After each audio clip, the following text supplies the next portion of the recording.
aí galera do bem, bem-vindos a mais um vídeo aqui do canal Papo Binário. Nesse vídeo a gente vai falar sobre uma sequência de desafios que a gente criou chamada Analyze Me. A ideia desses desafios é, adivinha, simplesmente mostrar, né, oferecer um caminho de treino para analistas de malware, futuros analistas de malware. Então, se você tiver a fim de entrar, é muito simples, você vai entrar aqui, se cadastrar, né? Porque até para baixar o arquivo, pela limitação da própria ferramenta, precisa estar cadastrado. E é até bom para você, claro, né, enviar suas respostas e tal, e a gente vê que você tá fazendo, né? Tá junto com a gente lá. E aí, eu botei em português. Tá em inglês que a gente é chique. Aqui, ó. O nível 0, o primeiro, já tem 3 no ar, tá? Hoje, no dia 8 de dezembro, tem 3 no ar. O Leandro comentou aqui, foi uma ideia dele, inclusive, que a gente conversou junto. Ele queria falar, pô, tem alguma coisa que a gente vá construindo conhecimento de análise de malware? Eu falei, vamos embora, bora fazer. E a gente fez. Então, esse primeiro aqui é um binário, né? Então, você baixa o binário, eu já baixei, ele está aqui na minha área de trabalho, beleza? E, teoricamente, a gente colocou umas sugestões aqui do que a gente precisaria, do que vocês precisariam responder sobre esse binário, que é basicamente o que uma na análise de malware e tal, as empresas vão pedir, né, para você, futuro analista de malware, ou você já trabalha em outra área, mas quer analisar malware também, vai precisar saber, ok? Então tem essas informações aí, algumas informações básicas, né? Tipo de arquivo, compilador em que ele foi compilado, né? Se ele tem algum protector ou compressor, que é o packer. O hash dele, o identificadorzinho único, a gente usa o SHA-256 como um padrão na indústria. Strings interessantes, funções locais, né? As funções que são suspeitas e tal. As funções, as chamadas às funções da API do Windows, que fazem sentido colocar aqui. O que mais? Comportamento de rede, caso tenha, né? Atividade na rede. Então, se ele fala com domínio, o IP, qual protocolo. O que o binário faz em linhas gerais, né? Aqui são tudo exemplos, né? De respostas. E o que foi modificado no sistema, né? Caso tenha modificado alguma coisa, que é bem comum para malware. Então, sem mais delongas, começando com esse primeiro aqui, está aqui o Analyze Me 000. Né? Vamos colocar aqui as perguntas que a gente precisaria responder. Tipo de arquivo, compilador, ok. Tipo de arquivo e coisas do tipo e tal, a gente pode fazer com o DAI, ou pode ir direto aqui no debugger. Ó, abrindo ele aqui direto, né? A gente tem aqui um pluginzinho que eu uso nele, que é o NFD, que é o Naus. Tá aqui, ó. Ele é do mesmo autor do DAI. Aliás, usa o mesmo engine, né? É o Naus File Detector. Se eu der um scan aqui, eu já sei que ele é Visual Studio. Beleza? As assinaturas são um pouquinho diferentes, né? Talvez um pouquinho. Se a gente usar o DAI, por exemplo, a gente tem alguns detalhes a mais 17, tá? A versão, ok? Então a gente já sabe. Aí o que acontece? A gente pode vir aqui nas notas do binário, que essas notas é o seguinte, ó, global são notas que o debugger vai salvar, né? Para qualquer binário que você executar, notas aqui, tipo um bloco de notas. Você escreve qualquer coisa aqui que você quiser. O debug é o programa que está sendo debugado. Então essas notas ficam só para esse arquivo, né? E a gente pode ir colocando as notas aqui de acordo com o que está sendo pedido, né? Eu vou até copiar aqui, ó, isso aqui tudo. Copio aqui, coloco aqui, só para você já ir acostumando, né, gravando suas notas. Então, o tipo de arquivo ele é um PXE, né, compilador linguagem, vou botar aqui o Visual C++, dá até para pegar aqui do próprio DAI, né? A gente copia aqui, ó. Tá. Cola aqui, vai ficar bonitinho. Protector Packer, o DAI não encontrou nenhum. O hash, né, SHA-256. Bom, tem várias maneiras de fazer isso. Se tiver no Linux, no Windows e tal, Mac, você pode. No Linux basta o comando MD5, né? MD5 SUN. No Mac, basta MD5 o nome do arquivo. Aliás, minto, é SHA-256, né? Então, SHA-256 são no Linux, né? No Mac dá para fazer assim com SHA menos, se não me engano é SHA-SUM, menos A 256, né? E aí você consegue o hash 256, né? O SHA-256 desse arquivo. Isso no Mac, né? No Windows, o Windows não tem esses comandos por padrão, você pode até adicionar e tal, mas eu uso um programinha aqui, ó, que chama, tá vendo aqui o site, ó, MPLBits, chama Hashtab. Ele bota essa aba, File Hashes, e aí você coloca os hashes que você quiser. Eu coloquei outros aqui que eu nem uso muito.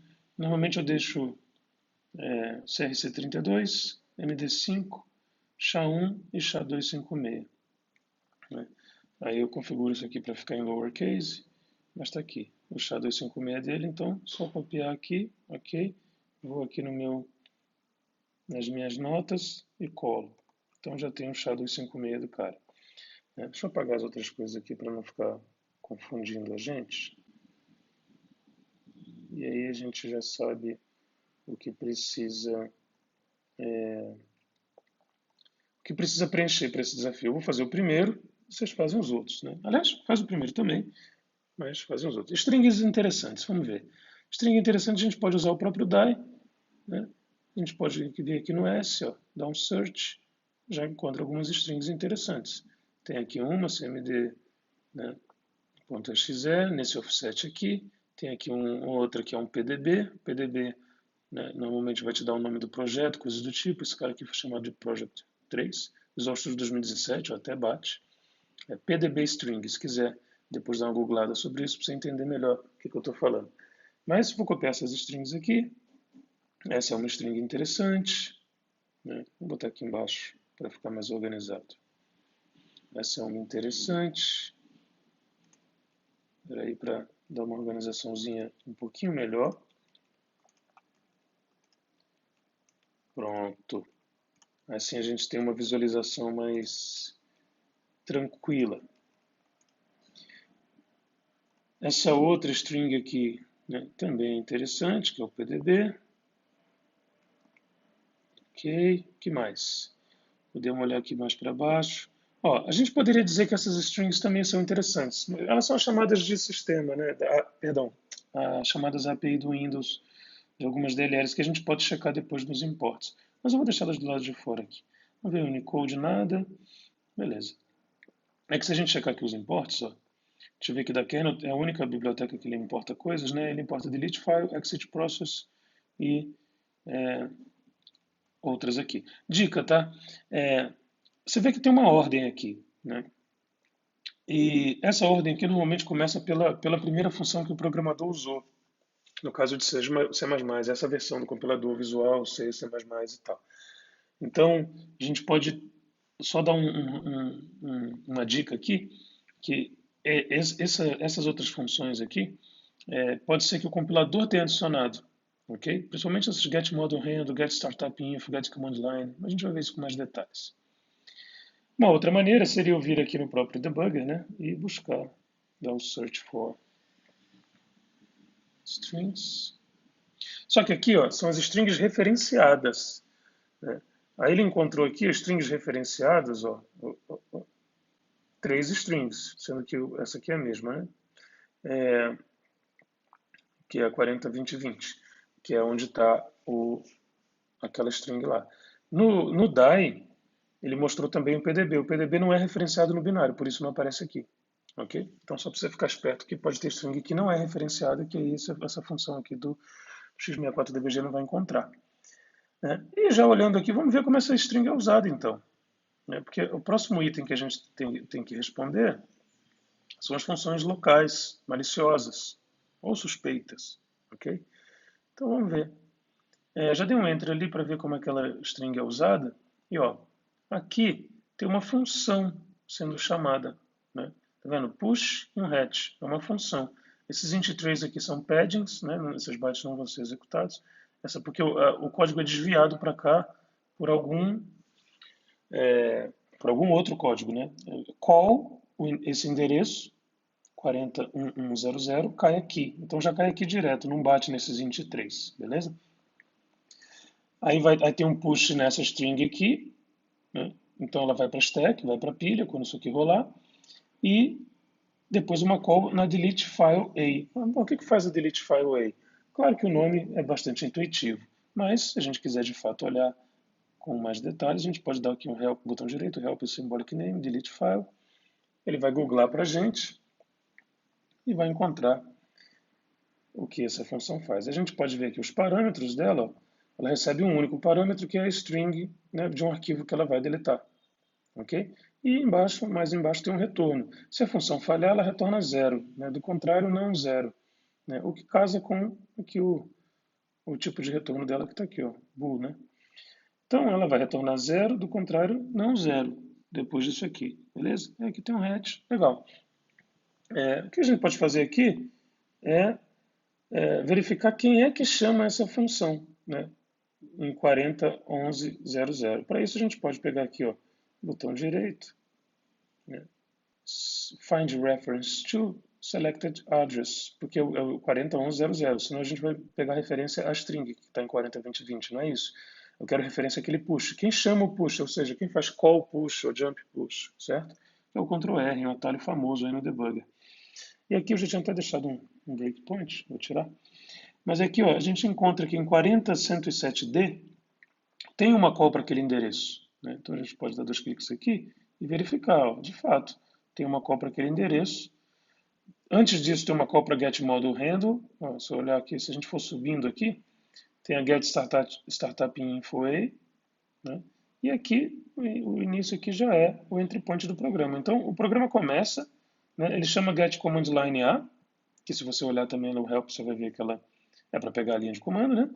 Se for executado em linha de comando, getStartupInfo, também ficou exercício para você ver o que essa função faz. GetModulHandle, também vou deixar como exercício, né? Ele vai pegar um handle do próprio módulo, que é ele mesmo, e depois já entra isso aqui. Então aqui a gente pode dizer, a gente pode colocar aqui para facilitar, né? Vou fazer um processo bem completo, tá, gente? Responder aquilo seria muito rápido, mas eu estou fazendo devagar para a gente poder entender. Responder tudo o que está aqui, né? Aqui, perdão. Beleza? Bom, então o que eu vou fazer aqui? Nessa função aqui, ó, eu já sei que essa aqui, se eu parar o mouse aqui, até o x64dbg já cagueta, como ela é por dentro, olha lá, ó. Qual o delete file aí, legal. Então eu posso até chamar isso aqui, ó, né? Botar um comentário aqui, por exemplo, né? Que é botão direito aqui, ó, label. Minto, é o comment, né? Você deleta o cmd, ou tenta, né? Tenta deletar o cmd.exe. Vamos ver se ele consegue ou não. Beleza. Vou rodar esse cara, mas antes eu vou botar um breakpoint, né? Quero ver como é que acontece. Ó, chegou aqui, né? Ele começou bem aqui no entry point, né? Que é aqui em cima, esse puxa BP. Chegou aqui embaixo. Agora eu vou entrar nessa call, vamos ver o que acontece. F7, entrei na call, beleza? Ao entrar, vai rolar um push em 402020, que é a própria string, né? Já está aqui embaixo, ó, 402020, já fica aqui do lado também, um marronzinho. Se eu seguir esse endereço no dump, por exemplo, eu vejo que a string está aqui. Poderia até mudar, para tentar fazer deletar outro arquivo, mas não é o caso, né? A gente está descobrindo o que o malware faz, né? Não mudando ele, nesse exercício em específico. Beleza, vou dar um F8 aqui, ó. Pum, entrou a string aqui na stack, né? É o parâmetro para ser chamado delete file. E vamos ver o que a delete file vai retornar. Nessa calling convention aqui, né, o negócio vai pela stack, os parâmetros pela stack, e o retorno vem em AX. Vamos ver o retorno então. Pode ver que AX ficou vermelhinho, retornou zero. Que lembrando, é quando a função falha, né? Lembra disso? Aqui no retorno, ó. Se essa função falhar, ela vai retornar zero. Então é quando a função falhou. Se a função falhou, a deleção não aconteceu. De fato, aqui nos registradores, a gente já tem aqui o last error, né, que é o x64dbg já pega para a gente, ó, rolou um access denied. Né? Ok. Depois de dar um F8 aqui, ó, beleza. Tem mais uma função aqui, se você quiser entrar também para ver o que ela faz, beleza? Né? A gente pode dar um F7 aqui e entrar. Aí, ó, Está rolando aqui um salto. Esse salto rolou, ela já retornou, saiu, não tem mais nada. Aí, ó, vai rolar um push SI. O que tem SI? 0. Push SI 0 e uma exit process, né? Então foi o parâmetro da exit process vai ser 0, que é basicamente o exit 0 mesmo. A saída com sucesso, o programa acabou. Então, o que esse programa fez? Ele chamou todas essas APIs aqui de sistema, mas, novamente, elas são colocadas pelo compilador. APIs não, essas funções da API, né? A parte de responsabilidade do programador mesmo, né, é aquela chamada aqui, ó, essa função aqui 401100. Essa é uma função que ela chama essa é uma função, dentro dela ela chama delete file a, que é uma outra função, né, que está em outra biblioteca, claro, mas essa aqui é uma função local, certo? E essa função local, ela é maliciosa, ela tenta deletar um arquivo, então vou copiar o endereço dela aqui e vou colocar nas minhas notas, né? Funções locais maliciosas. Ó, essa aqui, ó, né? Que vai chamar a delete file para deletar o CMD. Olha que malware malvado, né? Chamadas API do Windows e outras bibliotecas. Bom, se você quiser colocar todas essas outras aqui, tudo bem, né? Mas no caso aqui, as mais interessantes mesmo, como elas foram colocadas ali só pelo compilador, a mais interessante mesmo é a delete file a, né? E se quiser colocar a exit também, ela também é chamada, né? Aqui embaixo, né? Depois de chamar delete file, tem uma chamada para exit process, beleza? Vou botar aqui exit process. Então aqui delete file com o caminho do CMD, né? Não é bem assim o caminho completo, tal, mas poderia ser, e exit process vai com 0. Atividades de rede não tem, né?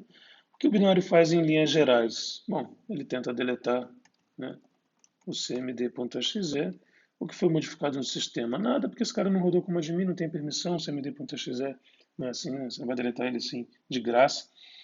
Então, na verdade, ele não conseguiu modificar. Porque se eu simplesmente tentar deletar o cara aqui, ó, DL, VNC, Windows, System32, cmd.exe, eu tomo um acesso negado, ok? Então, isso é o que esse cara faz, rodando ele, né? Lembrando que é sempre bom rodar em máquina virtual, a gente vai fazer coisas maliciosas, digamos assim, né? Coisas binárias, digamos, não é exatamente malicioso, mas assim, ele tentou deletar o CMD da máquina, então que não seja sua, né? Vou mostrar agora uma outra forma, tá? Que pode te ajudar, inclusive, em futuros desafios. Esse é bem fácil, esse é bem simples, é o primeiro, mas é só o primeiro, ok? Uma outra forma, por exemplo, seria com esse outro carinha aqui, ó, um outro software chamado API Monitor. O que o API Monitor faz?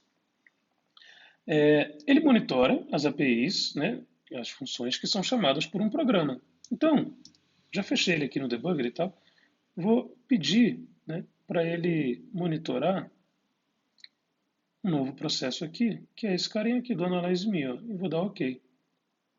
Ele monitora, aqui ele me mostra todas as funções que esse cara chamou, inclusive as funções que foram chamadas por elas, né? Então, por exemplo, aqui, tá vendo? Tem a árvorezinha, são funções internas aqui nativas do Windows, porque eu marquei tudo aqui. Se você não marcar todas essas coisas aqui, se quiser fazer o download dele, tá? Ele fica nesse endereço aqui. Olha lá, o get command line A, né, os parâmetros que foram, né, e os retornos, né? E aqui também eu já vou ver, ó, a delete file A aqui embaixo, ele tentando retornar, né, ela está em amarelinho, já marcada. O retorno dela, ó, foi false, né, que é o 0. E aqui o get last error ele já pega também, me deu 5 access denied, que foi de fato o que aconteceu, e assim vai. Beleza? E depois deve ter a exit process aqui embaixo. E aí o processo de fato morreu.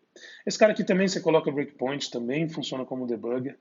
É um pouquinho diferente, né? Mas ele também tem seu valor.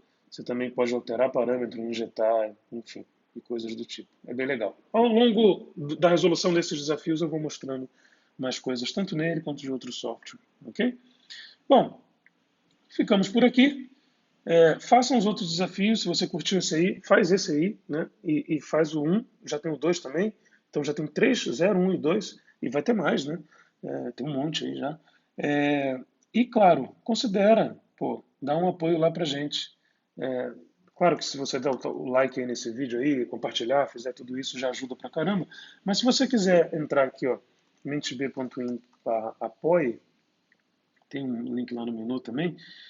Aqui tem um jeito de se tornar apoiador, né? Que você recebe, tem um monte de vantagens aí.